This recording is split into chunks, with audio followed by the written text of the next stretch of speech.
Ikut ramaikan pembukaan Fornas ke-6 di Sumatera Selatan sejumlah penyanyi dan band kenamaan Indonesia seperti penyanyi jebolan ajang pencarian bakat mahal ini serta band papan atas Indonesia Yaini Ungu terlihat sukses menambah kemeriahan pada saat pembukaan Fornas pada Jumat malam. Dalam momen tersebut, Mahalini mengatakan, momen Fornas ini sangat mengesankan.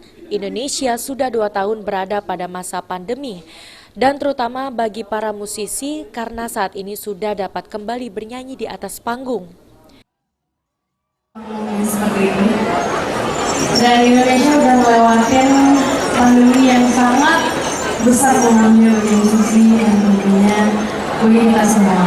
Dan akhirnya kita berada di sini karena hebatnya Indonesia bisa melewati itu semua. Apa dulu Indonesia?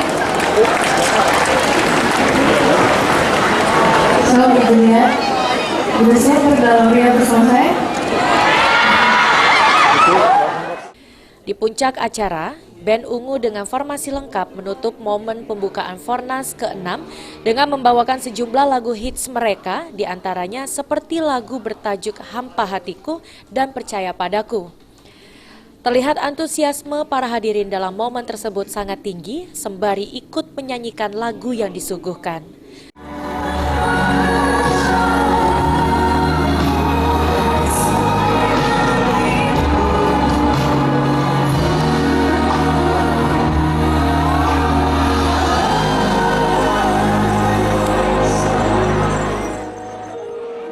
Sandi Pratama, PAL TV.